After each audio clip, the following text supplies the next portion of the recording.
Hello बेटा, आज हम लोग स्टार्ट करने जा रहे हैं केमिकल इक्विलिब्रियम का सेकेंड पार्ट, जो कि क्लास 11th का चैप्टर है। फर्स्ट पार्ट तुम लोगों ने देख लिया है। अगर नहीं देखा है तो डिस्क्रिप्शन में जा करके लिंक पर क्लिक करो और पहले सारी पूरी वीडियो देखो और नोट्स बनाओ। उसके बाद से सेकेंड पार्ट देखना है ना, नहीं तो फिर समझ में नहीं आएगा। तो पहला पार्ट पूरा देखो, नोट्स बनाओ, अच्छे से तैयार करो, फिर स्टार्ट करो सेकेंड पार्ट। ठीक है, तो चलो जल्दी से स्टार्ट करते हैं। थोड़ा सा पोर्शन और बचा हुआ है, इसमें जल्दी से कवर हो जाएगा ये। ठीक है, तो चलो स्टार्ट करो। तो इसमें हमें क्या पढ़ना है पहले वो देखेंगे, है ना। कौन कौन सा टॉपिक रह गया है जो कवर करना है। वो टॉपिक है बेटा, देखो ये पोर्शन है। कौन सा? रिएक्शन क्वोशिएंट पढ़ना है, जिसे हम क्यूसी या क्यूपी से रिप्रेजेंट करते हैं। ठीक है, अभी आगे बताएंगे इसके बारे में। और कौन सा पोर्शन देखना है? Relationship between delta G not. Delta G not क्या होता है? स्टैंडर्ड गिव्स फ्री एनर्जी होता है। इसका रिलेशन देखेंगे केसी और केपी से क्या होता है। ठीक है, ली चैटलियर प्रिंसिपल, जो कि एक थियरी पोर्शन है और बहुत ही इंपॉर्टेंट पोर्शन है। इससे थियरी पॉइंट ऑफ व्यू से क्वेश्चन पूछे जाते हैं ना, बहुत इंपॉर्टेंट पोर्शन है ये। ठीक है, और इसका यूज हम लोग आगे आयनिक इक्विलिब्रियम चैप्टर जो है ना, उसमें भी बहुत यूज होता है इसका। तो इसलिए बहुत अच्छे से समझना। फिर एक छोटा सा फॉर्मूला तुम्हें मिलेगा, जिसमें डिग्री ऑफ डिसोसिएशन और तुम्हें क्या चेक करना होगा, रिलेशन देखना होगा डेंसिटी का। वेपर डेंसिटी और डिग्री ऑफ डिसोसिएशन का रिलेशन होगा। ठीक है, तो बस इतना छोटा सा पोर्शन है ये, यही आज कवर करना है। ओके, तो चलो स्टार्ट करते हैं फर्स्ट पोर्शन से, रिएक्शन क्वोशिएंट। और इसको बेटा क्या कहते हैं? Mass action ratio. रिप्रेजेंट करते हो इसको किससे? क्यूसी से करते हो और क्यूपी से करते हो। ठीक है, क्यूसी और क्यूपी। तो क्या होता है पहले ये समझो। देखो, इक्विलिब्रियम चैप्टर जो पढ़ रहे हैं, इसमें हम लोग कौन से रिएक्शन कंसीडर करते हैं? जो रिवर्सिबल रिएक्शन होती है ना। इरिवर्सिबल नहीं करते हैं, रिवर्सिबल रिएक्शन, जिसमें स्टेट ऑफ इक्विलिब्रियम आता है, जिसमें rate of forward and rate of backward reaction equal होता है, उन रिएक्शन को कंसीडर करते हैं। ओके, तो यहाँ पर हम एक रिएक्शन जो कि रिवर्सिबल रिएक्शन है वो कंसीडर कर लो कि A mole of A plus B mole of B लिया, और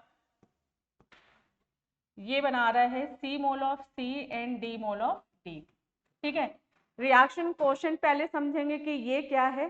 ठीक, और केसी से इसका क्या रिलेशन है। तो देखो बेटा, क्यूसी अगर हम निकालते हैं तो क्यूसी इज इक्वल टू लेते हैं कॉन्सेंट्रेशन ऑफ प्रोडक्ट, सी की पावर सी, डी की पावर डी, कॉन्सेंट्रेशन ए की पावर ए एंड बी की पावर बी। तो अगर देखो, अगर हम इसके लिए केसी लिखें तो भी यही लिखते हो, कॉन्सेंट्रेशन ऑफ सी की पावर सी, डी की पावर डी अपॉन कॉन्सेंट्रेशन ए की पावर ए एंड बी की पावर बी। ठीक है, देखो दोनों को रिप्रेजेंट करने का तरीका एक ही तुम्हें दिख रहा है ना। Concentration of product upon concentration of reactant, इसमें भी लिया, क्यूसी में भी लिया, और केसी में भी देखो दोनों यही लिया। बट फिर भी क्यूसी और केसी में कंपेयरिंग होता है। क्यों होता है? जब दोनों को सॉल्व करने का तरीका एक ही है, फिर भी कंपेयर कैसे करते हो, है ना।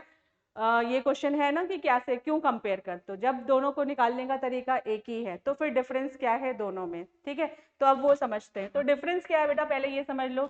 रिएक्शन क्वोशिएंट जो होता है ये प्रिडिक्ट करता है डायरेक्शन ऑफ रिएक्शन, मतलब कि रिएक्शन किस डायरेक्शन में जा रही है वो बताएगा ये। क्लियर?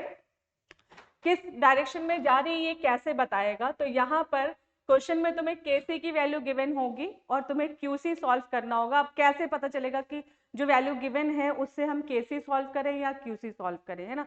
थोड़ा सा कंफ्यूजन अगर हो रहा होगा तो उसको मैं अभी क्लियर कर देती हूँ। तो देखो, अभी जब दोनों को निकालने का तरीका एक ही है, एक ही तरीके से निकाल रहे हो, फिर भी कंपेयर क्यों कर रहे हो? तो देखो, यहाँ पर जब हम केसी की बात करते हैं तो जैसे ही तुम्हें क्वेश्चन में कहते हैं concentration of A B C D, ठीक है, आर एट इक्विलिब्रियम, जैसे ये वर्ड यूज किया कि ये जो कॉन्सेंट्रेशन है वो किसका कॉन्सेंट्रेशन है? इक्विलिब्रियम का कॉन्सेंट्रेशन है। तो वो 100% श्योर होता है कि वो क्या कैलकुलेट कर रहे हो तुम?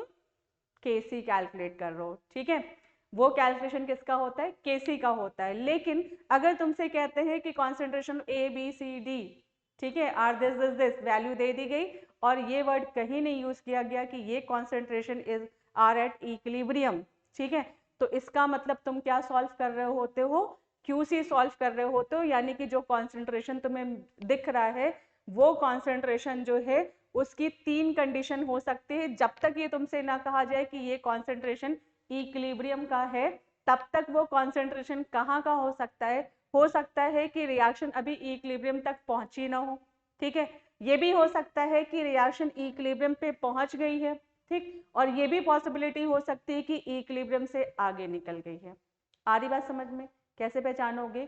क्यूसी की वैल्यू जो होगी, मतलब अगर तुम्हें कॉन्सेंट्रेशन गिवन है तो तुम्हें पहचानने का तरीका ये, सबसे पहले तो तुम ये देख लो कि क्वेश्चन में जो कॉन्सेंट्रेशन गिवन है वो एट इक्विलिब्रियम का गिवन है या नहीं गिवन है, ठीक है। अगर इक्विलिब्रियम का गिवन नहीं है तो ये तुम मान लेना कि तुम केसी कैलकुलेट नहीं कर रहे हो, तुम क्या कैलकुलेट कर रहे हो? क्यूसी कैलकुलेट कर रहे हो। क्यों? क्योंकि जब तक वो क्वेश्चन में तुम्हें बताया नहीं जाएगा कि ये कॉन्सेंट्रेशन इक्विलिब्रियम का है, तब तक वो केसी है ही नहीं, वो क्या है? क्यूसी है। हो सकता है पहले का हो, इक्विलिब्रियम से, हो सकता है बाद का हो सकता है इक्विलिब्रियम का हो, बट वो सॉल्व करने के बाद पता चलेगा, ठीक है। आई बात समझ में? तो डिफरेंस समझ में आया कि ये कॉन्सेंट्रेशन जो होगा वो एट एनी टाइम, किसी भी टाइम का हो सकता है, बट ये कॉन्सेंट्रेशन जो होता है वो एट इक्विलिब्रियम होता है, ठीक है। आ गई बात समझ में? दोनों को सॉल्व करने का तरीका एक ही दिख रहा है ना तुम्हें, बट दोनों में डिफरेंस समझ में आ गया। ये कहीं का भी कॉन्सेंट्रेशन हो सकता है, बट ये कॉन्सेंट्रेशन कहाँ का होगा? इक्विलिब्रियम का होगा। क्लियर है बात? आगे चले, इसमें दोनों में डिफरेंस क्लियर है। अब देखो, अब तुम्हें प्रिडिक्ट करना है, क्यूसी और क्यूपी जो है ये क्या करता है? Predict the direction of reaction, reaction किस डायरेक्शन में प्रोसीड कर रही है वो बताता है। क्लियर? तो देखो अब कैसे पता चलेगा? तुम क्यूसी को सॉल्व करोगे, क्यूसी या क्यूपी, जैसे भी कंडीशन कॉन्सेंट्रेशन गिवन है तो तुम क्या सॉल्व कर रहे होगे? क्यूसी। अगर पार्शियल प्रेशर गिवन होगा तो क्या सॉल्व कर रहे होगे? क्यूपी। ये डिस्कशन हम लोगों ने कर लिया था लास्ट वीडियो में, लास्ट लेक्चर में, इससे पहले जो इसका फर्स्ट लेक्चर था इसका, उसमें है कि कॉन्सेंट्रेशन टर्म्स कैसे चेक करते हो और पार्शियल प्रेशर कैसे चेक करते हो, वो डिटेल में चेक कर लेना उसमें, ठीक है। तो यहाँ पर अगर तुम्हें कॉन्सेंट्रेशन गिवन है तो कैलकुलेशन किसका होगा? क्यूसी का। अगर पार्शियल प्रेशर गिवन है तो क्यूपी हो जाएगा, बस इतना सा डिफरेंस होता है। क्लियर? तो अब तुम क्यूसी की वैल्यू सॉल्व करोगे, तुम्हें जो कॉन्सेंट्रेशन गिवन होगा उससे तुमने क्यूसी निकाला, केसी की वैल्यू गिवन होगी, इन दोनों को कंपेयर करोगे तो यहाँ पर 3 कंडीशन तुम चेक करोगे, ठीक है। फर्स्ट कंडीशन, अगर क्यूसी और केसी की वैल्यू इक्वल आ जाए, है ना, केसी की वैल्यू उस कंडीशन में तुम्हें गिवन होगा, ठीक है। जब तुमसे डायरेक्शन पूछ रहे होंगे तो केसी की वैल्यू गिवन होगी, ठीक है। तो कंपेयर कर लोगे क्यूसी सॉल्व करके, अगर दोनों की वैल्यू इक्वल आती है तो रिएक्शन इज एट कहां पर होगा? इक्विलिब्रियम पर होगा। आई बात समझ में? दूसरी कंडीशन चेक करोगे, अगर केसी की वैल्यू ग्रेटर होगी किससे? क्यूसी से, ठीक है। तो रिएक्शन जो है वो इक्विलिब्रियम से आगे निकल चुकी है। कहाँ गई? इक्विलिब्रियम से आगे, यानी कि fast in forward direction. Reaction जो होगी वो फास्ट होगी इन किस डायरेक्शन में? Forward direction. Clear? Forward direction. Clear है ये बात? है ना। थर्ड कंडीशन तुम चेक करोगे, if QC is greater than KC, ठीक है, तो फिर रिएक्शन किधर है? बैकवर्ड डायरेक्शन में है, यानी कि reaction is fast in backward direction.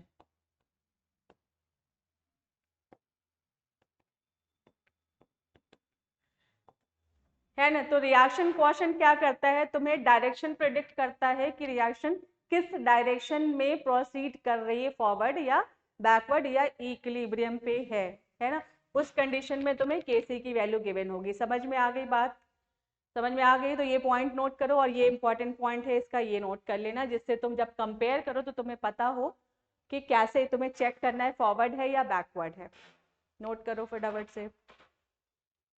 चलो अब देखो, कभी कभी ऐसे रीजनिंग क्वेश्चन टाइप सॉल्व करना हो तुम्हें केसी की वैल्यू से, तो केसी की वैल्यू से भी तुम कंपेयर कर सकते हो कि केसी की वैल्यू अगर लेस देन 10⁻³ होती है, ठीक है, लेस देन 10⁻³ होती है तो रिएक्टेंट जो है वो प्रीडोमिनेट ओवर द प्रोडक्ट्स, यानी कि रिएक्शन किधर है, रिएक्टेंट के साइड पर है, अभी इक्विलिब्रियम नहीं मिली है और आगे प्रोसीड नहीं किया, यानी कि रिएक्शन किधर है, बैकवर्ड डायरेक्शन में। अगर ग्रेटर देन 10⁻³ हो, ये पॉजिटिव पावर है, ये नेगेटिव पावर है, मतलब वैल्यू कम है इधर, तो किस डायरेक्शन में है, रिएक्टेंट के डायरेक्शन में। ठीक है, अगर 10⁻³ से ग्रेटर है तो products predominate over the reactants, यानी कि रिएक्शन प्रोडक्ट डायरेक्शन में, मतलब फॉरवर्ड डायरेक्शन में फास्ट है। ठीक है, अगर इन दोनों के बीच में आती वैल्यू 10⁻³ से लेके 10⁻³ तक, तो एप्रिसिएबल कॉन्सेंट्रेशन होता है of reactants and product are present at equilibrium. ठीक है, इक्विलिब्रियम के बीच में होती है। ठीक, तो ऐसे भी तुम चेक कर सकते हो, बट ज़्यादातर तुम्हें न्यूमेरिकल क्यूसी के टर्म में ही कैलकुलेट करना होता है। ठीक है, बट फिर भी ये देख लोगे के की वैल्यू बहुत, केसी की वैल्यू बहुत स्मॉल अगर हुई तो रिएक्टेंट्स जो है, रिएक्शन जो है वो आगे प्रोसीड नहीं कर, बहुत अगर स्मॉल वैल्यू हुई तो इसका मतलब है कि वो आगे प्रोसीड नहीं कर रहा है, रिएक्टेंट साइड में ही है। अगर बहुत ज़्यादा लार्ज हो गई तो वो प्रोडक्ट डायरेक्शन में चली गई, यानी कि आगे फॉरवर्ड डायरेक्शन में प्रोसीड, मतलब कंप्लीट होने, बहुत ज़्यादा अगर लार्ज है, केसी की वैल्यू वेरी लार्ज है तो ऑलमोस्ट कंप्लीशन पे है, रिएक्शन खत्म होने वाली है, इस टाइप की। ठीक है, तो ये नोट कर लो। चलो अब देखते हैं रिलेशनशिप बिटवीन स्टैंडर्ड गिव्स free energy and equilibrium constant, जिसको तुम केसी कहते हो, है ना। तो ये थर्मोडायनेमिक्स और केमिकल इक्विलिब्रियम का कंबाइंड फॉर्मूला है। तो यहाँ पर एक फॉर्मूला मैं तुम्हें बता दूं क्या, थर्मोडायनेमिक्स का, delta G is equal to होता है डेल्टा जी नॉट प्लस 2.303 और n 2.303 RT log QC, QC और QP, है ना, QC की जगह QP भी ले सकते हो। ये एक फॉर्मूला होता है जो तुम्हें थर्मोडायनेमिक्स में मिलता है। क्लियर, QC तुम्हें पता है रिएक्शन कोएफिशिएंट है। ठीक है, डेल्टा जी क्या है यहाँ पर, ये है गिव्स फ्री एनर्जी, ये क्या है बेटा, गिव्स फ्री एनर्जी, ये है गिव्स फ्री एनर्जी। और डेल्टा जी नॉट क्या है, ये स्टैंडर्ड गिव्स फ्री एनर्जी है, स्टैंडर्ड गिव्स फ्री एनर्जी।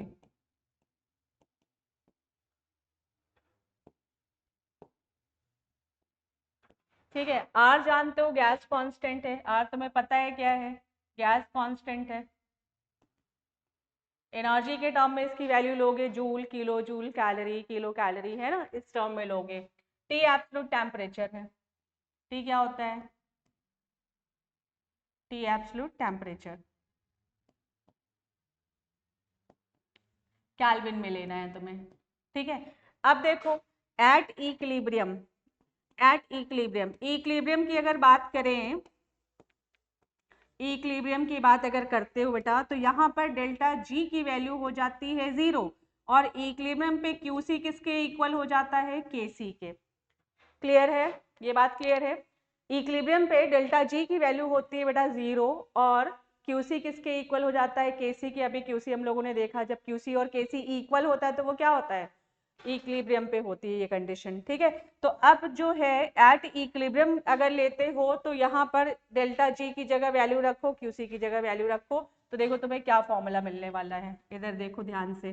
डेल्टा जी की जगह रखोगे तुम 0, है ना, यहाँ हो जाएगा delta G not plus 2.303 RT log QC की जगह क्या लिखोगे, KC। आ रही बात समझ में, डेल्टा जी की जगह 0 कर दिया और क्यूसी की जगह केसी कर दिया, तो अब ये फॉर्मूला क्या हो जाएगा, ये पूरी वैल्यू उठा करके इक्वल के इस साइड लेकर के आ जाओ, तो ये हो जाएगा delta G not is equal to minus 2.303 RT log K C. तो बेटा ये रिलेशन है किसके बीच में, स्टैंडर्ड गिव्स free energy and equilibrium constant. अगर केपी गिवन हो तो फॉर्मूला तुम्हारा हो जाएगा delta G not minus 2.303 RT log QC। आ रही बात समझ में, इस फॉर्मूले को यूज करोगे। ठीक है, इस पे भी न्यूमेरिकल पूछते हैं। क्लियर, चलो नोट कर लो जल्दी से। चलते हैं इसमें आगे, टॉपिक देखते हैं क्या है। ली चैटलियर प्रिंसिपल बहुत इंपॉर्टेंट टॉपिक है बेटा ये, इस चैप्टर का थियरी पोर्शन 11th में डेफिनेशन पूछी जाती है, शॉर्ट नोट्स पूछा जाता है, तुम्हें रिएक्शन दे देते हैं, रिएक्शन किस डायरेक्शन में प्रोसीड करने वाली है वो पूछते हैं। जेई और नीट के पॉइंट ऑफ व्यू से भी बहुत इंपॉर्टेंट टॉपिक है, और इसका पूरा यूज हम लोग आयनिक इक्विलिब्रियम चैप्टर जो है उसमें करते हैं, इस कॉन्सेप्ट को अप्लाई करते हैं वहां पर। ठीक है, तो ये मान लेना कि ये बहुत बहुत बहुत इंपॉर्टेंट टॉपिक है ना, इसको छोड़ना नहीं बिल्कुल, 100% है कि इससे क्वेश्चन पूछा ही जाएगा। ठीक है, तो ये प्रिंसिपल क्या कहता है, सिंपल लैंग्वेज में अगर समझो तो ये प्रिंसिपल ये कहता है कि जब रिएक्शन इक्विलिब्रियम पर हो, है ना, रिएक्शन कहाँ पर हो, इक्विलिब्रियम पे। इक्विलिब्रियम मतलब क्या हो गया, जहां पर रेट ऑफ फॉरवर्ड रिएक्शन और रेट ऑफ बैकवर्ड रिएक्शन हो। ठीक है, वहां पर तुम कोई फैक्टर चेंज करो, कोई भी फैक्टर अप्लाई करो, कॉन्सेंट्रेशन, टेम्परेचर, प्रेशर, है ना, मेन तो ये 3 फैक्टर है, इसके अलावा तुम इनर्ट गैस भी ऐड करते हो, वो आगे डिस्कस करेंगे। तो अभी मेन 3 फैक्टर्स को कंसीडर करते हैं, टेम्परेचर, प्रेशर एंड कॉन्सेंट्रेशन। कहाँ पे तुम्हें अप्लाई करना है, जब रिएक्शन कहाँ हो, इक्विलिब्रियम पर हो, इक्विलिब्रियम पर ही होनी चाहिए, मतलब कि पहले नहीं, इक्विलिब्रियम से पहले नहीं और इक्विलिब्रियम अचीव करने के बाद नहीं तुम्हें चेंज करना है। कहाँ पे चेंज करना है, जब रिएक्शन हो इक्विलिब्रियम पे। ठीक है, तो रिएक्शन उस डायरेक्शन में शिफ्ट हो जाएगी जिस डायरेक्शन में उन फैक्टर्स का अनडू इफेक्ट हो रहा हो, है ना, मतलब कि जिस डायरेक्शन में उस फैक्टर का कोई यूज नहीं हो रहा होता उस डायरेक्शन में, मतलब कि इक्विलिब्रियम से रिएक्शन अपने आप को एडजस्ट कर लेती है फैक्टर के अकॉर्डिंग कि किस डायरेक्शन में मूव करना है। ठीक है, तो देखो डेफिनेशन से थोड़ा कम ही क्लियर होगा तुम्हें। According to this principle, if a system at equilibrium, system कहाँ होना चाहिए, इक्विलिब्रियम पे होना चाहिए, is subjected to change of concentration, क्या चेंज करो, कॉन्सेंट्रेशन, प्रेशर और temperature, the equilibrium shift, equilibrium किस साइड शिफ्ट होगी, ठीक है, in the direction that tends to undo the effect of the change. ठीक है, उसके ऑपोजिट डायरेक्शन में कह सकते हो चेंज हो जाएगी, बट फिर भी तुम्हें डेफिनेशन रट करके कॉन्सेप्ट रिएक्शन में अप्लाई नहीं करना है, समझ करके अप्लाई करना है। ठीक है, तो वो मैं प्रोसेस बताऊंगी कैसे समझना है। तो पहले ये डेफिनेशन तो तुम लिख लो, जो अगर तुम्हें डिफाइन करना होगा तो ये डिफाइन करना, बट अब इसको अप्लाई कैसे करना है, क्योंकि तुम्हें रिएक्शन में पहचानना होगा, तो मे बी कि तुम डेफिनेशन से उसको पहचान ना पाओ। ठीक है, तो उसके लिए क्या कॉन्सेप्ट यूज करना है वो मैं अभी बताती हूँ तुम्हें। नोट कर लिया, चलो देखो एक एक फैक्टर्स को कंसिडर करते हैं। इफेक्ट ऑफ टेम्परेचर, टेम्परेचर को अगर इक्विलिब्रियम पे लगाते हो, इक्विलिब्रियम पे चेंज करते हो, तो इक्विलिब्रियम किस डायरेक्शन में जाएगी, फॉरवर्ड जाएगी या बैकवर्ड जाएगी, वो कैसे चेक करना है। तो एक एग्जांपल लेके कंसीडर करते हैं। सपोज N2 3H2 2NH3, ठीक है, हेबर प्रोसेस है ये। N2 gas, H2 gas, NH3 gas, mention करना जरूरी है क्योंकि कॉन्सेंट्रेशन और पार्शियल प्रेशर तुम किसका लेते हो, गैस का लेते हो, सॉलिड और लिक्विड का नहीं लेना है। ठीक है, तो अब देखो, अब इसमें तुम्हें टेम्परेचर फैक्टर अभी तो कुछ भी नहीं दिख रहा है कि टेम्परेचर इसमें किस साइड एब्जॉर्ब हो रही है, किस साइड रिलीज हो रही है, किस किस तरीके से तुम्हें यहाँ पे टेम्परेचर फैक्टर को मेंशन कर सकते हैं। मे बी तुम्हें यहाँ समथिंग अमाउंट ऑफ कुछ किलो कैलोरी, कुछ किलो जूल, समथिंग कुछ हीट अमाउंट दिया हो। ठीक है, हीट ऐसे लिख दिया, और तुम्हें किस टर्म में देते हैं, ऐसे कर देंगे कि x amount of kilo joule heat. ठीक है, और तुम्हें कैसा मिलेगा, डेल्टा एच के टर्म में, एंथैल्पी के टर्म में मिलेगा। तो डेल्टा एच में तुम्हें क्या देखना है, डेल्टा एच की वैल्यू पॉजिटिव में है या नेगेटिव में, साइन कंसिडर करना है तुम्हें, डेल्टा एच पॉजिटिव है या डेल्टा एच नेगेटिव है। ठीक है, टेम्परेचर का फैक्टर तुम तभी चेक कर पाओगे जब तुम्हें हीट से रिलेटेड कुछ वैल्यू गिवन हो या एंथैल्पी की वैल्यू गिवन हो, तभी तुम कंपेयर कर पाओगे कि टेम्परेचर का इफेक्ट क्या हो रहा है, इक्विलिब्रियम किस साइड शिफ्ट होगी। तो सबसे पहले ये पहचानने का तरीका समझो कि कैसे पहचानोगे कि किस साइड रिएक्शन में हीट एब्जॉर्ब हो रही है या रिलीज हो रही है, तभी तुम डायरेक्शन बता पाओगे, है ना। तो देखो अगर इस टर्म में देते हैं, इस टर्म में, ठीक है, ये हुआ या ये हुआ, समथिंग अमाउंट ऑफ हीट, ठीक है, पॉजिटिव करके यहाँ दे दिया, कुछ भी अमाउंट दे सकते है ना। तो अब देखो ये रिएक्शन देखते हो अगर, तो तुम्हें देख के क्या लगता है, N2H2 कंबाइन हुआ, NH3 फॉर्म हुआ और कुछ हीट रिलीज हो रही है। इसका मतलब ये है कि जब भी अमोनिया का फॉर्मेशन हो रहा है, हीट क्या हो रही है, रिलीज हो रही है। हीट क्या हो रही है, रिलीज हो रही है। अब दूसरी साइड से चलो, अब दूसरी साइड से चलोगे तो ये रिएक्शन जैसा अभी हमने मेंशन किया है ना, ये रिएक्शन क्या कर रही है, अमोनिया जो है वो हीट एब्जॉर्ब करके क्या बना रहा है, N2 और H2 बना रहा है। ठीक है, तो यहाँ पर सबसे पहली चीज तुम क्या पहचानोगे, तुम पहले यहाँ चेक करो कि फॉरवर्ड अगर जा रहे हैं तो हीट क्या हो रही है, रिलीज हो रही है। क्लियर, जब फॉरवर्ड जा रहे हो तो हीट क्या हो रही है, रिलीज हो रही है ना, क्योंकि देखो N2H2 कंबाइंड हो रहा है, अमोनिया फॉर्म हो रहा है और क्या फॉर्म हो रहा है, हीट फॉर्म हो रहा है। ठीक है, इसका मतलब हीट रिलीज हो रही है। अब इसके ऑपोजिट जब चलते हो तो अमोनिया हीट को एब्जॉर्ब कर रहा है।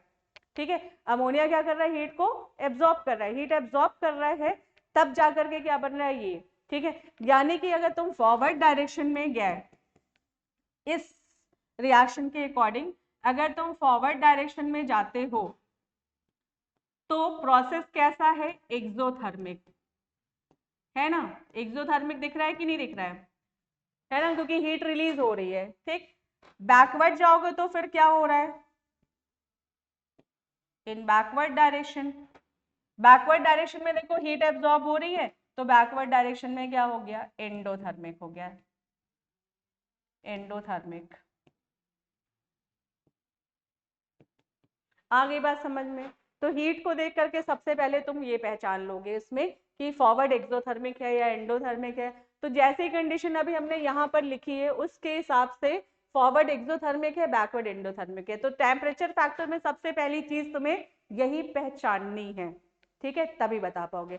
अब मान लो कि तुम्हें ऐसी वैल्यू ना गिवन हो, है ना, तुम्हें रिएक्शन गिवन है और रिएक्शन के बाद तुम्हें लिख दिया है डेल्टा एच की वैल्यू। ठीक है, रिएक्शन गिवन होगा और डेल्टा एच लिख दिया होगा, तो उससे कैसे पहचानोगे, डेल्टा एच की वैल्यू अगर पॉजिटिव में तुम्हें दिखे, देखो तो यहाँ पे पॉइंट नोट कर लो, डेल्टा एच की वैल्यू अगर तुम्हें पॉजिटिव में दिखती है तो फॉरवर्ड फॉरवर्ड रिएक्शन क्या होगी, फॉरवर्ड रिएक्शन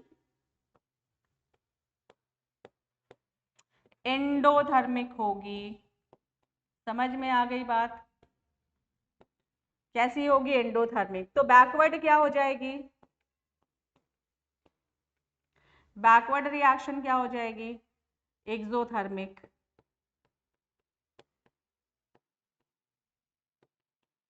ठीक है, पहले तो तुम ये पहचानना सीखो, फिर मैं बताऊंगी कि अगर एक्सोथर्मिक है तो टेम्परेचर बढ़ाने पे या कम करने पे क्या होगा, एंडो से क्या होगा।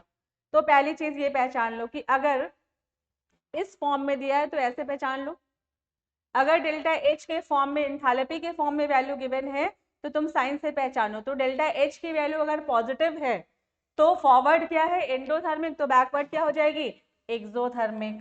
अब देखो अगर डेल्टा एच की वैल्यू नेगेटिव है ना, मान लो रिएक्शन गिवन है और यहाँ delta H something value and negative sign के साथ, तो क्या करोगे, डेल्टा एच नेगेटिव है तो फॉरवर्ड रिएक्शन, फॉरवर्ड लिख लो, फॉरवर्ड रिएक्शन क्या होगी, फॉरवर्ड रिएक्शन होगी एक्सोथर्मिक, हीट रिलीज हो रही होगी। तो बैकवर्ड रिएक्शन क्या हो जाएगी, बैकवर्ड रिएक्शन हो जाएगी एंडोथर्मिक।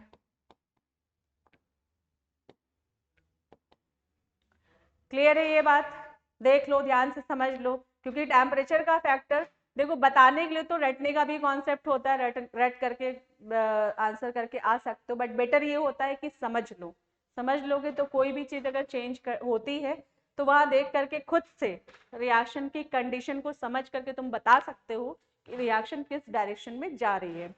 ठीक है, तो देखो पहले ये चीज ध्यान से देखो समझो और उसको पहले नोट कर लो, सबसे पहले ये नोट करो।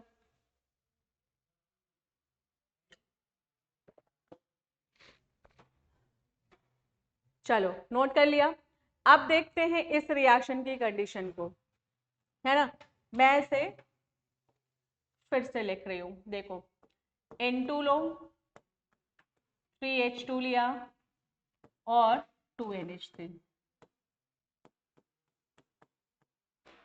ठीक है, अब यहां पर तुम plus x kilo joule of heat लिख लिया है ना, या इसकी जगह मैं तुम्हें ऑप्शन दे रही हूँ, ऐसा कुछ लिखा हो, ये ना दे करके डेल्टा एच गिवन हो, डेल्टा एच गिवन हो, मान लो यहाँ हमने नेगेटिव में दिया क्योंकि इस कंडीशन के साथ ही बता रही हूँ, ठीक है, नेगेटिव। तो ये दोनों कंडीशन पहले तो तुम मेंशन कर लोगे कि फॉरवर्ड क्या है, देख लो ध्यान से, फॉरवर्ड क्या है, फॉरवर्ड में हीट रिलीज हो रही है तो क्या हो गया एक्सोथर्मिक, बैकवर्ड क्या हो जाएगा, तो देखो तुम्हें खुद दिख रहा है यहाँ पर ammonia plus heat, ammonia plus heat का मतलब क्या, अमोनिया हीट एब्जॉर्ब कर रहा है तो बना रहा है N2 और H2, तो बैकवर्ड क्या हो गई एंडोथर्मिक, ठीक है। तो अब यहाँ पर मैं फिर से लिख रही हूँ फॉरवर्ड, फॉरवर्ड रिएक्शन क्या है एक्सोथर्मिक, बैकवर्ड क्या है, बैकवर्ड एंडोथर्मिक। अब आ जाते हैं एट इक्विलिब्रियम, एट इक्विलिब्रियम, ठीक है, at equilibrium if temperature, temperature क्या करने जा रही हूं मैं इंक्रीज, टेम्परेचर इंक्रीजेस, ध्यान से समझना इक्विलिब्रियम पे तुम्हें टेम्परेचर क्या करना है इंक्रीज करना है,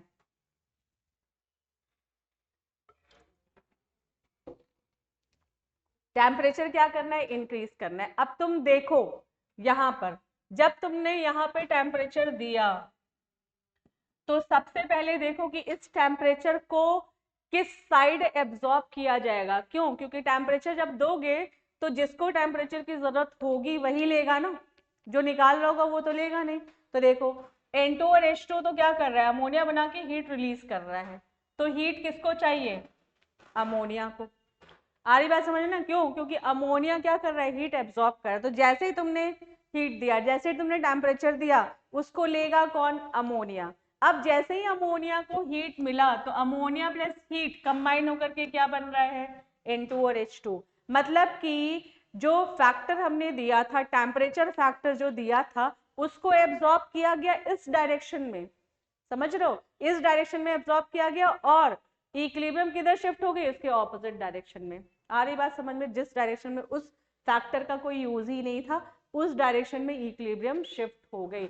तो समझ करके ये सॉल्व करना है। तो इस कंडीशन में जो कंडीशन यहाँ हमने लिखी हुई है इस कंडीशन में अगर टेम्परेचर तुम बढ़ाते हो कहाँ पर, ये इंपॉर्टेंट पॉइंट है बेटा, इक्विलिब्रियम पे ही बढ़ाना है, कहीं इधर उधर नहीं बढ़ा देना, इक्विलिब्रियम पे बढ़ाया तो एब्जॉर्ब किया अमोनिया ने और इक्विलिब्रियम किधर शिफ्ट हो गई, देखो ध्यान से, if temperature increases at equilibrium, equilibrium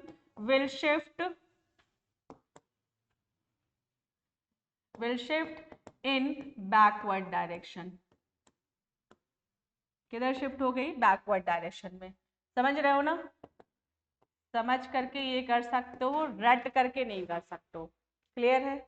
तो टेम्परेचर दिया एब्जॉर्ब किया अमोनिया ने और एब्जॉर्ब करके क्या बना दिया N2 और H2, ठीक है। तो इक्विलिब्रियम किधर शिफ्ट हो रही है बैकवर्ड डायरेक्शन में, रटना नहीं है कि जब भी टेम्परेचर एब्जॉर्ब हो बैकवर्ड, कंडीशन देख करके तुम्हें बताना है ना, कि किस डायरेक्शन में शिफ्ट हो रही है।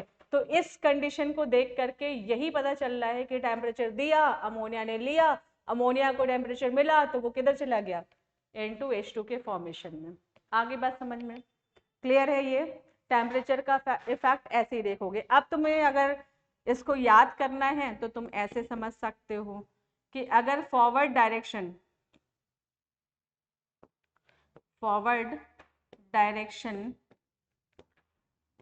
में जाते समय प्रोसेस एक्सोथर्मिक है, देख लो ये प्रोसेस क्या दिख रहा है तुम्हें एक्सोथर्मिक, ठीक है, then equilibrium will shift in backward direction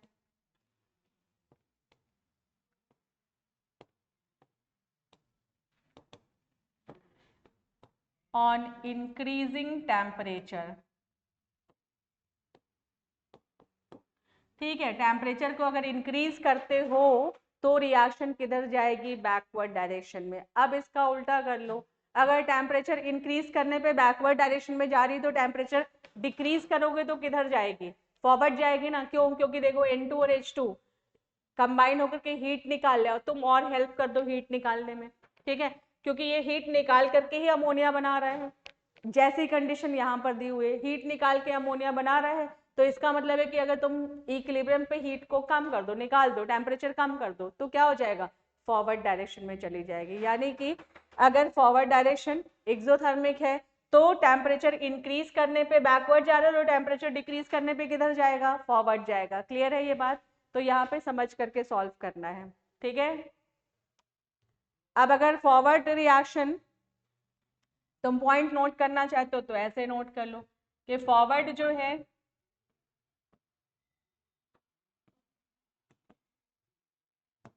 forward direction के लिए देखो, फॉरवर्ड डायरेक्शन अगर एक्सोथर्मिक था, है ना, एक्सोथर्मिक, फॉरवर्ड डायरेक्शन अगर एक्सोथर्मिक है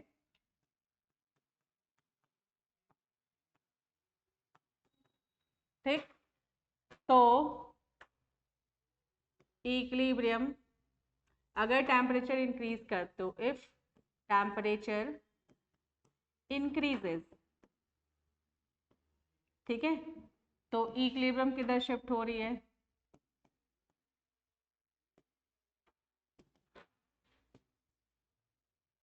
shift in backward direction.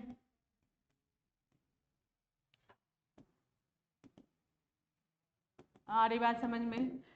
Temperature increase किया तो बैकवर्ड डायरेक्शन, और टेम्परेचर डिक्रीज करोगे तो क्या हो जाएगा, टेम्परेचर डिक्रीजेस, ठीक, टेम्परेचर क्या कर रहे हो, डिक्रीजेस, तो इक्विलिब्रियम विल शिफ्ट किधर जाएगी, will shift in forward direction.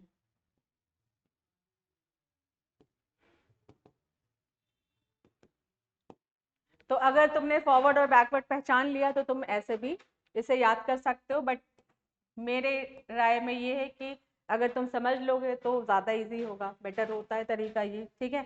दूसरी कंडीशन में अगर अगर फॉरवर्ड डायरेक्शन एंडोथर्मिक है तो देखो, इफ फॉरवर्ड डायरेक्शन, फॉरवर्ड क्या है, एंडोथर्मिक, है ना, अगर फॉरवर्ड एंडोथर्मिक होगी, ठीक है। फॉरवर्ड एंडोथर्मिक का मतलब क्या है कि रिएक्टेंट हीट एब्जॉर्ब करेगा तो प्रोडक्ट फॉर्मेशन होगा, यही बात होगी ना, कि रिएक्टेंट को तुम हीट दो वो एब्जॉर्ब करेगा। फॉरवर्ड एंडोथर्मिक का यही मतलब हुआ कि हीट एब्जॉर्ब करके प्रोडक्ट बनाता है, ठीक है। तो अगर तुम हीट देते हो तो उसको ले लेगा रिएक्टेंट, और रिएक्टेंट को जब हीट मिला तो वो किधर शिफ्ट हो जाएगा, फॉरवर्ड डायरेक्शन में। तो फॉरवर्ड डायरेक्शन अगर एंडोथर्मिक है, ठीक है, तो टेम्परेचर इंक्रीज करने पे, if temperature increases, temperature increase करते हो तो इक्विलिब्रियम किधर जाएगी, will shift in forward direction.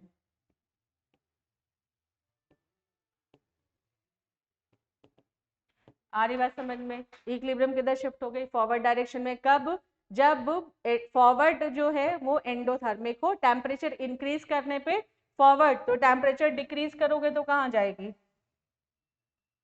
Temperature decrease करोगे तो कहाँ जाएगी, इफ टेम्परेचर डिक्रीजेस, तो इक्विलिब्रियम किधर शिफ्ट हो जाएगी, shift in backward direction.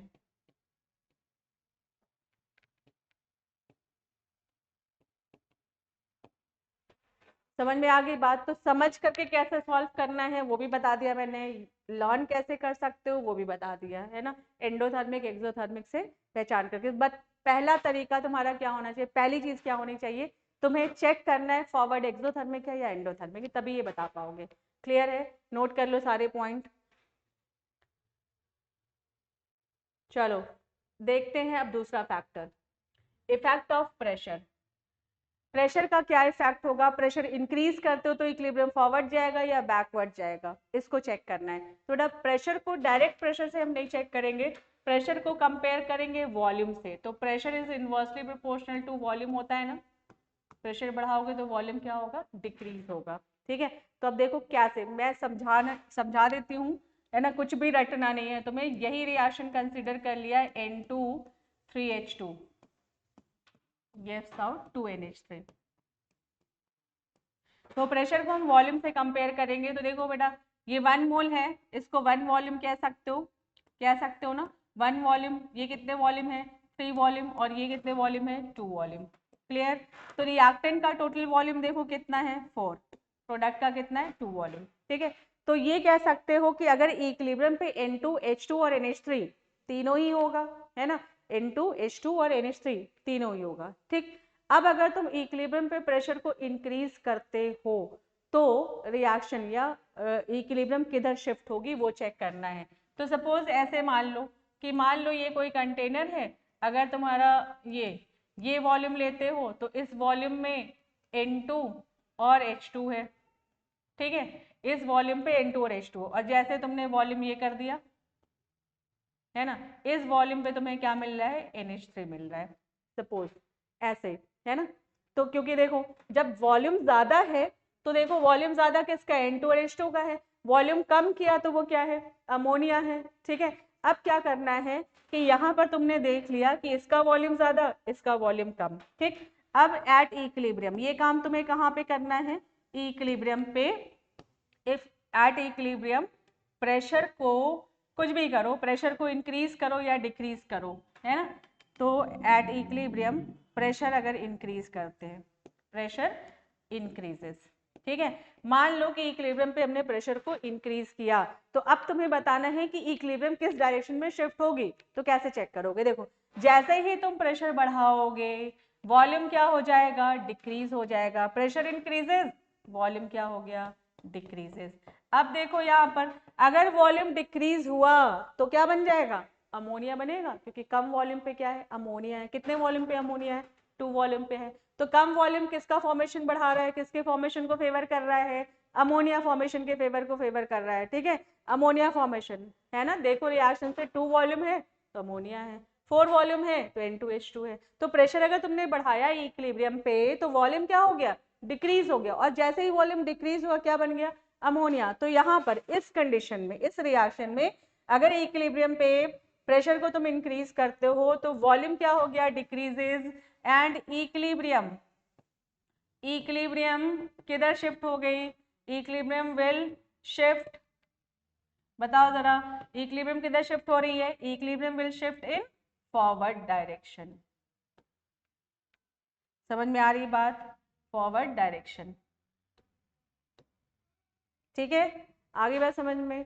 Pressure को कंपेयर करोगे किससे, वॉल्यूम से। तो अब देखो प्रेशर अगर तुमने बढ़ाया तो वॉल्यूम कम हुआ, फॉरवर्ड गई। अब अगर प्रेशर तुम डिक्रीज कर लो, मान लो कि यहाँ पर हो, प्रेशर तुमने डिक्रीज कर लिया, ऊपर पहुंच गए तो किसका फॉर्मेशन बढ़ गया, N2 और H2 का। तो एक साइड का चेक कर लो, दूसरे साइड का अपने आप बता सकते हो।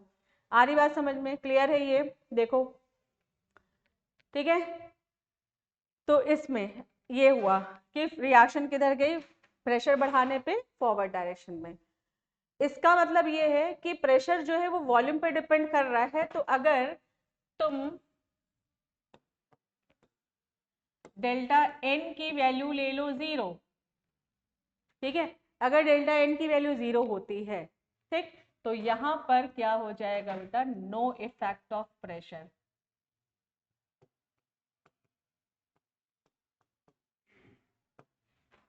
सही है बात, देखो जैसे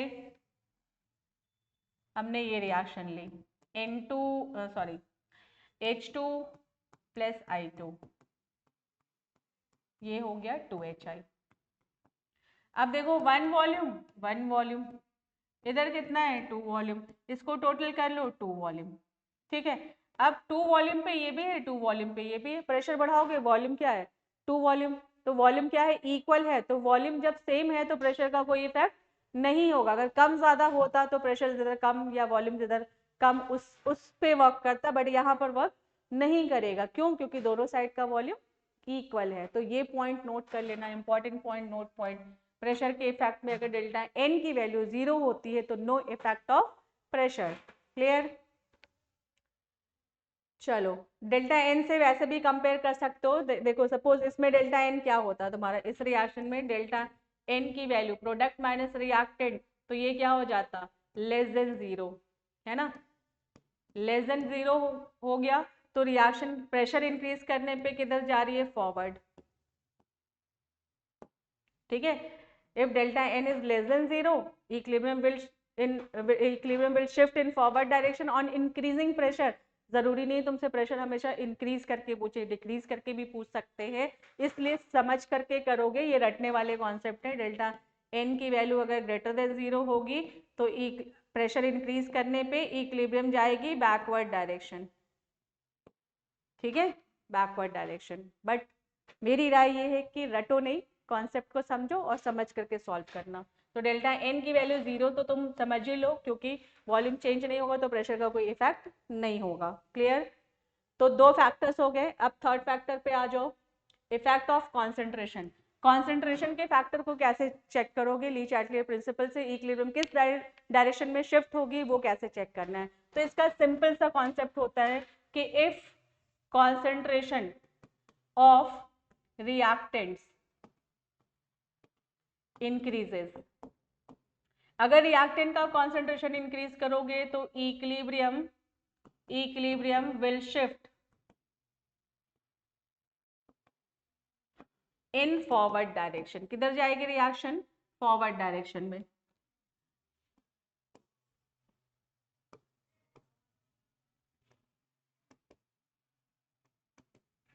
ठीक है, फर्स्ट पॉइंट ये हो गया।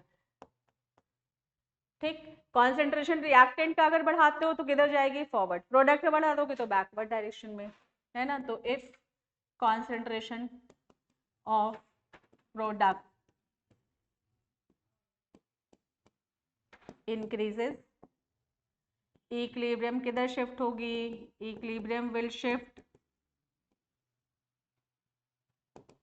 इन backward direction.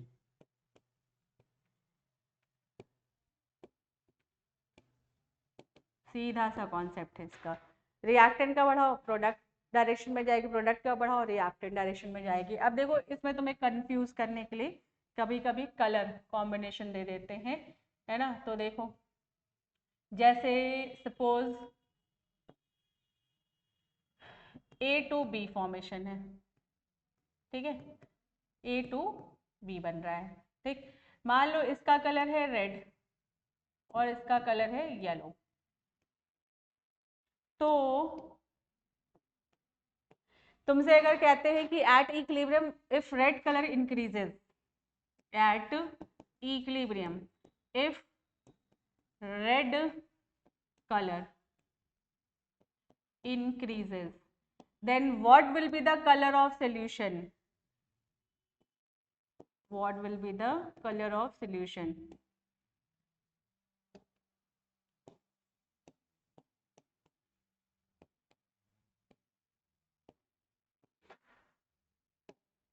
Colour of solution, ठीक है।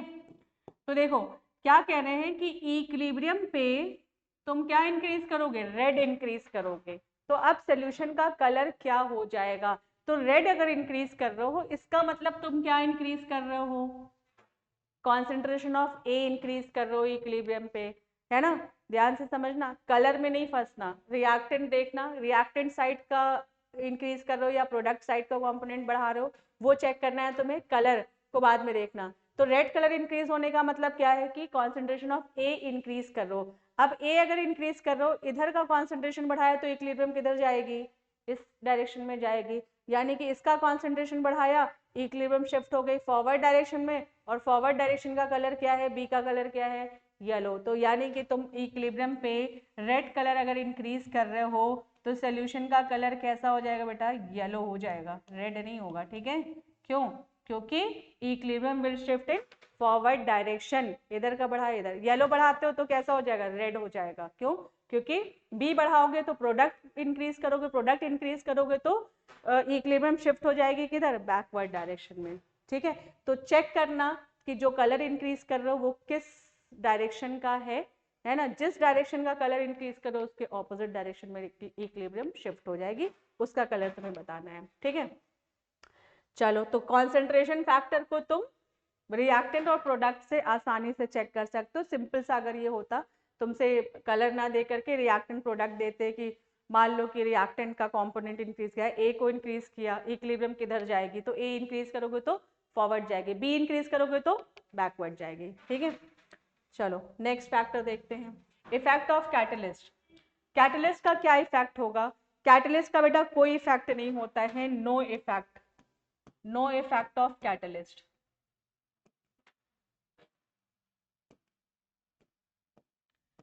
नो इफेक्ट ऑफ कैटलिस्ट मतलब इक्विलिब्रियम पे इसका कोई इफेक्ट नहीं होता है। कैटलिस्ट जो है वो रेट ऑफ रिएक्शन को इंक्रीज और डिक्रीज करता है, बट ये इक्विलिब्रियम को शिफ्ट नहीं कर सकता है।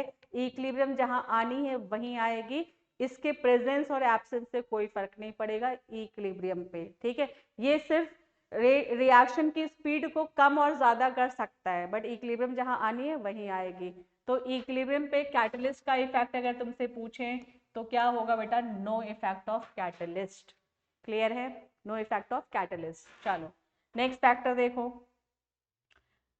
Next factor effect of inert gases. एक फैक्टर और है, इफेक्ट ऑफ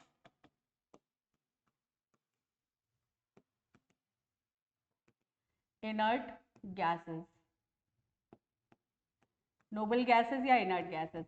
अब देखो इनर्ट गैस का क्या इफेक्ट होगा? वैसे तो इनर्ट गैस जो है वो रिएक्ट नहीं करता है, बट गैस है, वॉल्यूम तो बढ़ाएगा, है ना।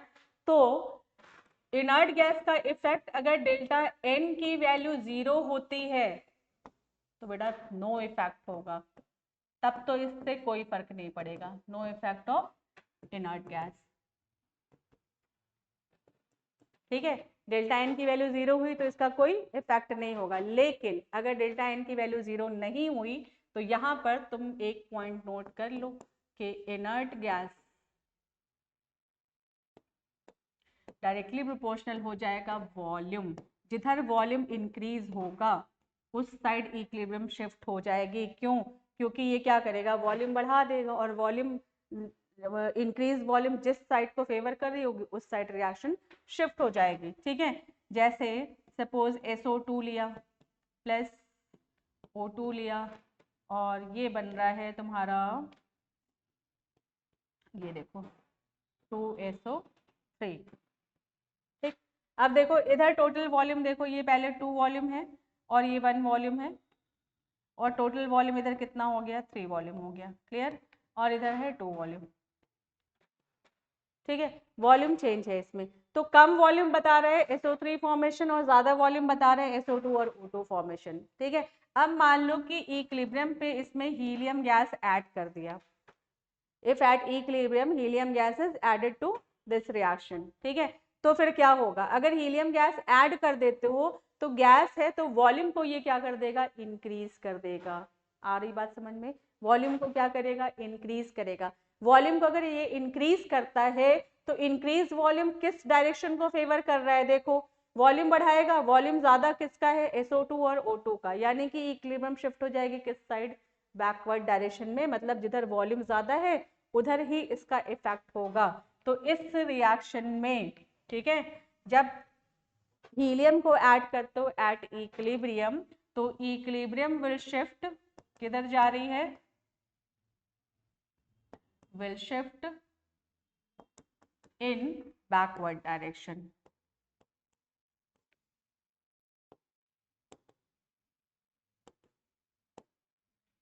ठीक है, और इसको भी तुम वॉल्यूम से याद रख सकते हो, अगर वॉल्यूम से कंपेयर करना चाहो। डेल्टा एन, पहले पहला पॉइंट ये लिखवा दिया, डेल्टा एन की वैल्यू 0 हो तो नो इफेक्ट लिखोगे इसका। ठीक है, अब डेल्टा एन की वैल्यू, अब देखो प्रोडक्ट 2 है और रिएक्टेंट क्या है? 3, 2 - 3 क्या हो जाएगा? नेगेटिव में वैल्यू आएगी, यानी कि देखो किस में आ रही है? लेस देन 0 आ रही है। ठीक है, लेस देन 0 अगर आ रही है तो इक्विलिब्रियम किधर जा रही है? बैकवर्ड डायरेक्शन में। Equilibrium will shift in backward direction।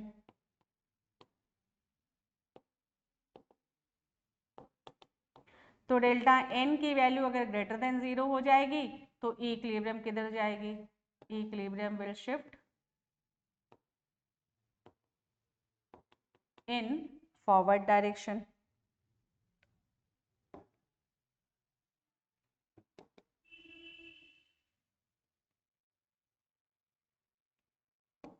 Equilibrium will shift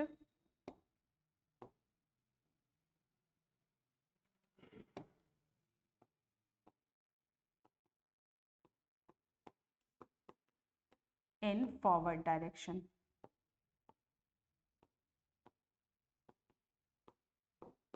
तो इनर्ट गैस के लिए ये पॉइंट नोट करना चाहो तो ये नोट कर लो, डेल्टा एन से तुम कंपेयर कर सकते हो अगर ये याद रहे तुम्हें तो। अदरवाइज सबसे सिंपल तरीका ये है कि तुम खुद चेक करो रिएक्शन में, तुम खुद देखो कि हीलियम गैस या कोई भी नियॉन गैस कोई भी डालते हो, गैस इनर्ट गैस कोई भी डालते हो तो वो वॉल्यूम को बढ़ाएगा, जिस साइड तुम्हें ज़्यादा वॉल्यूम दिखे इक्विलिब्रियम उसी साइड शिफ्ट कर देना है तुम्हें। क्लियर? तो ये था ली चैटलियर प्रिंसिपल, जिसमें effect of temperature, concentration, pressure, catalyst का इफेक्ट देख लिया है ना, और नोबल गैस का। इसमें देखो एक तुम्हें मैं जीरो वाला एग्जांपल दे देती हूँ, जैसे मान लो H2 है प्लस I2 है ना, 2HI है। देखो 2 वॉल्यूम इधर है टोटल, 2 वॉल्यूम इधर है टोटल। अब तुम इसमें हीलियम गैस डाल दो, कोई इफेक्ट नहीं होगा, इक्विलिब्रियम को कहीं शिफ्ट नहीं करेगा, तो यहाँ पर नो इफेक्ट होगा। क्लियर है? थियरी पोर्शन है, इंपॉर्टेंट पोर्शन है, और ये एज एप्लीकेशन भी यूज होता है, तो इसको बहुत अच्छे से समझ करके ही सॉल्व करना, रट करके नहीं करना। ठीक है, चलो नेक्स्ट टॉपिक इसका calculation of degree of dissociation from density measurement. ठीक है, ये एक छोटा सा फॉर्मूला है। एक कोई एक रिवर्सिबल रिएक्शन कंसिडर कर लो, consider a reversible reaction, suppose A gives out NB ले लिया। ठीक है, कोई एक रिवर्सिबल रिएक्शन कंसीडर कर लो। क्लियर? तो देखो इनिशियल मोल अगर इसका लेते हो तो ये 1 और इनिशियली ये क्या होगा 0। इक्विलिब्रियम पे इसका मोल देखो बेटा, N अल्फा ले लो, NX ले लो। ठीक है, और ये क्या हो जाएगा 1 minus alpha. Clear? Total moles भी निकाल लो यहाँ पे, टोटल मोल्स क्या हो जाएगा देखो 1 minus alpha plus N alpha, तो इसे हम लिख सकते हैं 1 plus N alpha minus alpha, और ये हो गया 1 प्लस N माइनस 1 अल्फा। ठीक है, ये हो गया टोटल मोल्स हमारे पास। क्लियर? Total moles. अब यहाँ पे कंसीडर करो लेट इनिशियल वॉल्यूम, क्या ले लिया इनिशियल वॉल्यूम, इनिशियल वॉल्यूम ले लिया क्या V। ठीक है, then the volume at equilibrium, volume at equilibrium क्या हो जाएगा बेटा, देखो इक्विलिब्रियम पे वॉल्यूम क्या हो जाएगा 1 plus N minus 1 alpha V हो जाएगा। ठीक है, इनिशियल वॉल्यूम क्या लिया V, तो इक्विलिब्रियम पे वॉल्यूम क्या हो गया ये। फिर एक पॉइंट कंसीडर करो, लेट D स्मॉल d लिया। ठीक है, D is vapour density before, B is vapor density after dissociation, ये लिया after dissociation। ठीक है, मतलब कि ये इक्विलिब्रियम का डिसोसिएशन है, and capital D is vapour density before dissociation, मतलब इनिशियल ले सकते हो।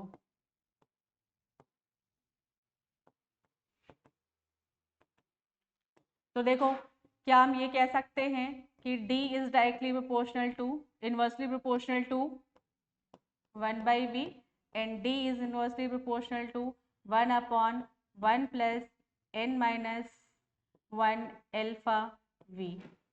ठीक है, इन दोनों इक्वेशन को डिवाइड कर लो, चलो डिवाइड कर लो और V कैंसिल कर लो। ठीक है, तो क्या हो गया D upon D is equal to हो जाएगा 1 प्लस N माइनस 1 अल्फा।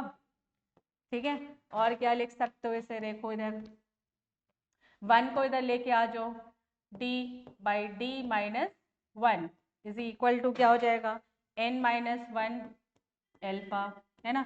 इसे क्या लिख सकते हो T minus D upon small D is equal to n minus one alpha, है ना। अब तुम्हें क्या निकालना है, एल्फा निकालना, तो एल्फा इज इक्वल टू क्या हो जाएगा, D minus D upon n minus one D. ठीक है, तो ये आ गया बेटा रिलेशन वेपर डेंसिटी और डिग्री ऑफ डिसोसिएशन का। ठीक है, अब vapour density 2 into vapour density बेटा मॉलिकुलर मास के होता है ना। 2 into vapour density is equal to molecular mass होता है, तो 2 इंटू वेपर डेंसिटी अगर रख देते हो तो तुम्हें एक और फॉर्मूला मिलेगा, ये देखो, इसकी जगह रख सकते हो molecular mass capital M before molecular mass before dissociation. Molecular mass before dissociation किसका होगा, सिर्फ रिएक्टेंट का होगा। ठीक है, माइनस स्मॉल डी की जगह क्या रख लो तुम, स्मॉल m रख लो। ठीक है, ये मॉलिकुलर मास होगा आफ्टर डिसोसिएशन, तो मॉलिकुलर मास आफ्टर डिसोसिएशन इसमें a भी होगा और b भी होगा। ठीक है, और ये ले लिया स्मॉल m, इसको ऐसे लिख लो n माइनस वन m। ठीक है, तो अब यहाँ पे सारे पॉइंट मेंशन कर लो। डी स्मॉल डी और कैपिटल डी यहाँ पे बता ही दिया, ये तुम्हारा बिफोर डिसोसिएशन है, ये आफ्टर डिसोसिएशन है वेपर डेंसिटी। मॉलिकुलर मास है ये बिफोर डिसोसिएशन और स्मॉल m जो है मॉलिकुलर मास है आफ्टर डिसोसिएशन। ठीक है, इससे तुम डिग्री ऑफ डिसोसिएशन निकाल सकते हो। ठीक है, तो फाइनली ये चैप्टर तुम्हारा कंप्लीट हो गया है 2 पार्ट में। फर्स्ट पार्ट भी देख लेना, सेकेंड पार्ट भी देख लेना, सारे फॉर्मूले रिवाइज कर लेना, थियरी पोर्शन ली चैटलियर प्रिंसिपल वो भी रिवाइज कर लेना, फिर इसके बाद बैठ करके इसके न्यूमेरिकल लगाना, बहुत इजीली सॉल्व हो जाएगा। ठीक है, चलो फिर मिलते हैं नेक्स्ट वीडियो में, तब तक के लिए बाय बाय, टेक केयर।